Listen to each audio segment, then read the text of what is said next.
CM Chandrababu అధ్యక్షతన మరి కాసేపట్లో ఏపీ కేబినెట్ భేటీ ప్రారంభం కానుంది. ఎస్ఐపిబి ఆమోదించిన 1,82,162 కోట్ల పెట్టుబడులకు కేబినెట్ ఆమోదం తెలపనుంది. ఈ పెట్టుబడులతో 2,63,411 మందికి ఉద్యోగాలు రానున్నాయి. నెల్లూరు జిల్లా రామయ్యపట్నంలో 6,000 ఎకరాల్లో 96,862 కోట్ల రూపాయలతో బీపీసీఎల్ భారీ రిఫైనరీ ఏర్పాటుకు కేబినెట్ ఆమోదం తెలపనుంది. విశాఖపట్నంలోని మిలీనియం టవర్స్ లో 2,08,280 చదరపు అడుగుల విస్తీర్ణంలో టీసీఎస్ 80 కోట్ల పెట్టుబడులకు కేబినెట్ ఆమోదం తెలపనుంది.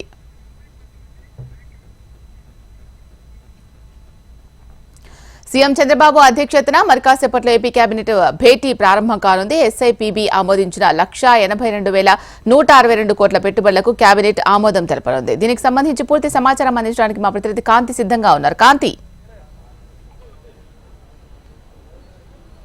యాశీల మరి కాసేపట్లో ఏపీ కేబినెట్ సమావేశం ప్రారంభం కానుంది. సీఎం చంద్రబాబు నాయుడు అధ్యక్షన జరిగేటువంటి ఈ కేబినెట్ సమావేశానికి మంత్రులంతా కూడా ఇప్పటికే సచివాలయానికి చేరుకున్నారు. సచివాలయంలో మంత్రులంతా కూడా మొదటి బ్లాక్లో జరిగేటువంటి ఈ కేబినెట్ సమావేశం ఏదైతే మొదటి గురువారం, నెలలో మొదటి గురువారం, 3వ గురువారం ఈ కేబినెట్ సమావేశం నిర్వహించాలని నిర్ణయించిన నేపథ్యంలో అధికారులంతా కూడా అప్రమత్తంగా ఉండేందుకు, అలాగే ఏదైతే ప్రభుత్వంలో తీసుకోవాల్సినటువంటి కీలక నిర్ణయాలు తీసుకునేందుకు కూడా ఈ కేబినెట్ సమావేశం ఉపయోగపడుతుందని భావిస్తున్నటువంటి ప్రభుత్వం ఈ కేబినెట్ సమావేశం అనేది ప్రారంభించింది. అయితే ఈ మొదటి గురువారం కావడంతో కొన్ని కీలకమైనటువంటి అంశాలు, అంటే ఈరోజు ఏదైతే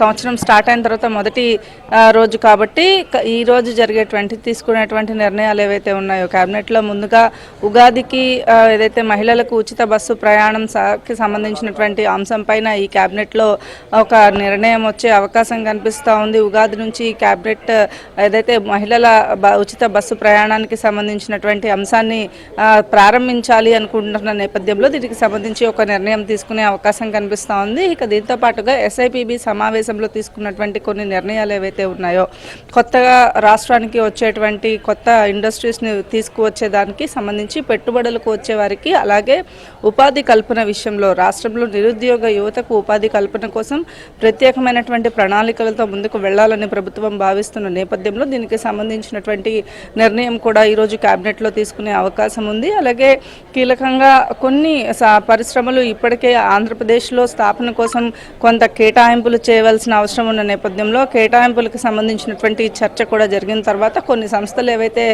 ఆల్రెడీ పెట్టుబడులు పెట్టడానికి ముందుకు వచ్చాయో ఆ సంస్థలన్నిటికీ సంబంధించినటువంటి వివరాలు కూడా ఈ మంత్రివర్గ సమావేశంలో చర్చించే అవకాశం కనిపిస్తూ ఉంది. ఇక రాష్ట్రంలో జరుగుతున్నటువంటి అభివృద్ధి, సంక్షేమం రెండు కూడా ఏదైతే సమపాళ్లలో కరెక్ట్గా జరుగుతున్నాయా లేదా అనే విషయానికి సంబంధించినటువంటి చర్చ కూడా ఈరోజు జరిగే సమావేశంలో కేబినెట్లో చర్చించబోతూ ఉన్నారు. ముఖ్యంగా మహిళలకు ఉచిత బస్సు ప్రయాణం పైన, అలాగే కొత్త ఇండస్ట్రీస్ పాలసీస్కి సంబంధించినటువంటి విషయం పైన ఈరోజు జరిగేటువంటి కేబినెట్ ఆమోద ముద్ర వేసుకోబోతున్నట్లుగా తెలుస్తూ ఉంది. శ్వేత.